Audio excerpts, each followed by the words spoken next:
Day 21, and what a beautiful morning, and what a beautiful view.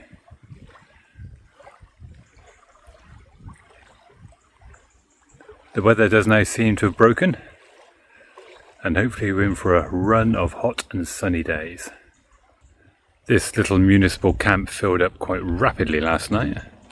Not very much space left at all. But also, it wasn't too unruly.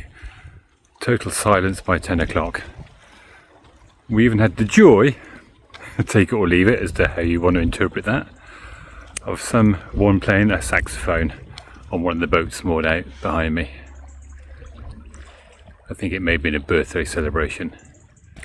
There's the view, looking out over the loch. And we managed to get the prime spot in this little municipal site, with that view pretty much straight out of our window.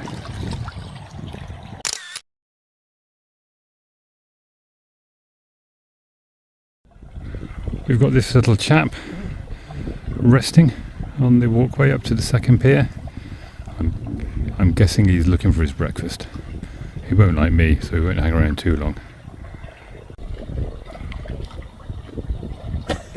There he goes.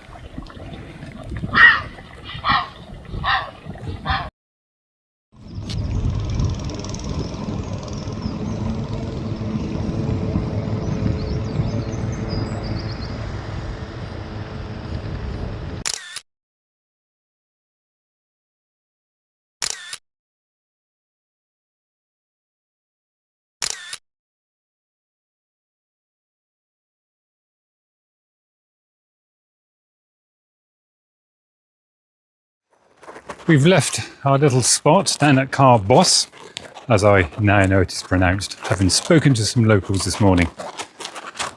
Quite an interesting start to the morning.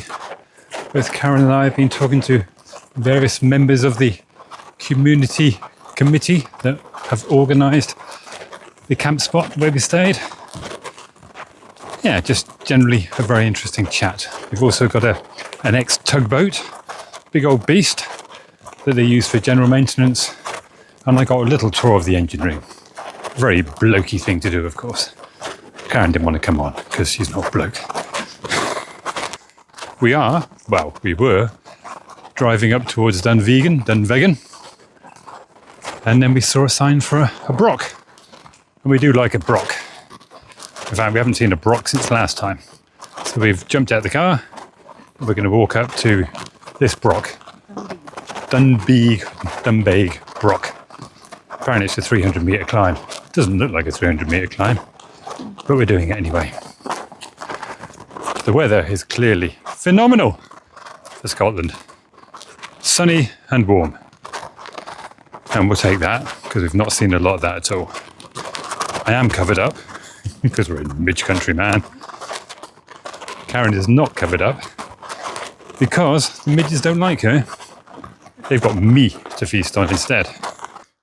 There's not a lot of this one left. Just the base by the looks of things.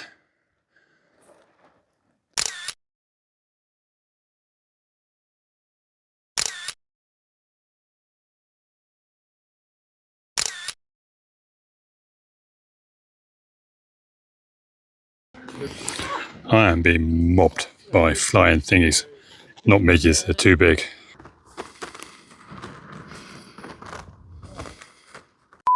This. I don't know exactly what they were, but I was being mobbed by some sort of flying insect. Too big for midges, but no doubt very, very bitey.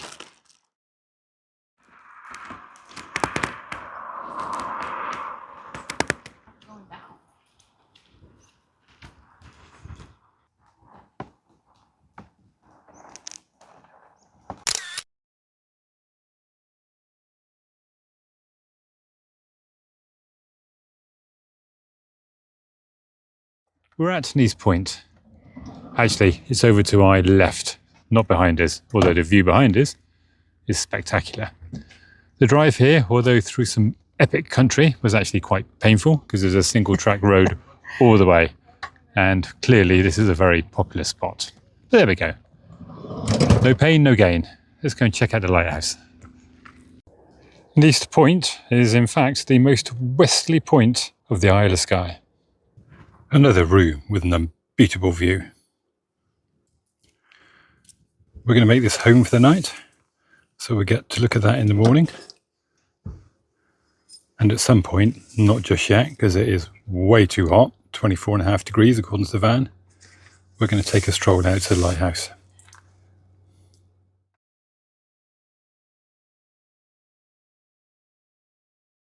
We've waited a bit for the heat to drop off, so we're just after 3 o'clock. Now we're going to take a walk out towards the lighthouse. Way too hot earlier, although there is now a nice breeze to keep us cool.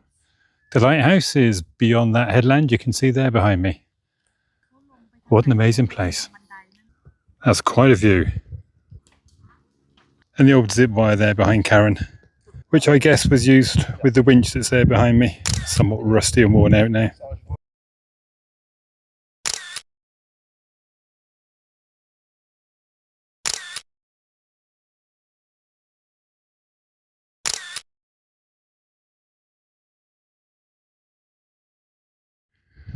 When hiking, a bit like cycling, where there's a down, there's going to be an up.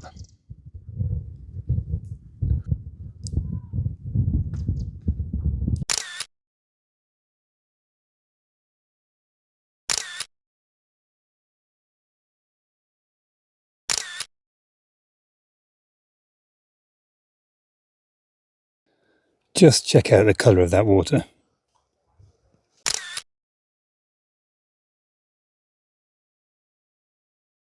This is a view from the hill that blocks the view of the lighthouse from where we're stopped. What a stunning day. I decided to take the hike up to the top of the hill. Karen took the more sensible option of not doing so, and you can see her down there, way down below. Hopefully got a good drone shot whilst I was up here, but I better go and catch up with her now. This will be the Neist Point foghorn, and as you probably know by now, I do like a good foghorn.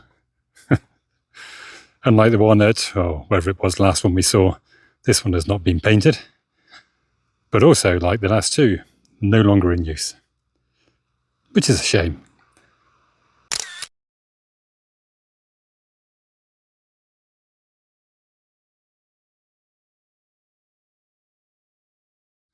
So this will be where rock piles go when they die.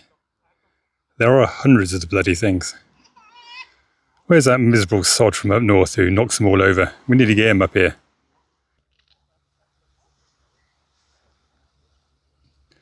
Not the easiest shot, with the sun generally heading in that direction, looking west.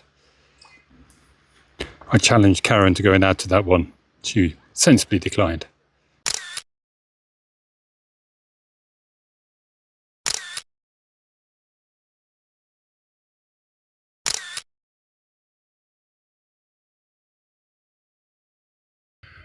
This really is quite bizarre.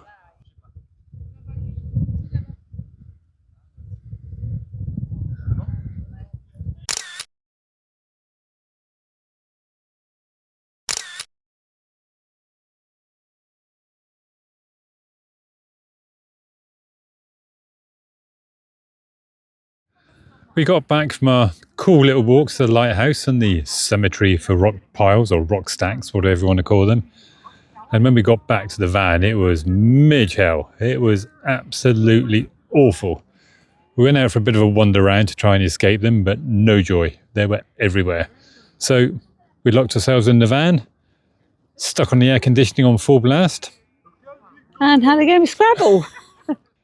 And then we decided not so long ago that we'll come out for a quick walk and brave the midges, only to find the temperatures dropped, the breeze has picked up, and the midges are all gone.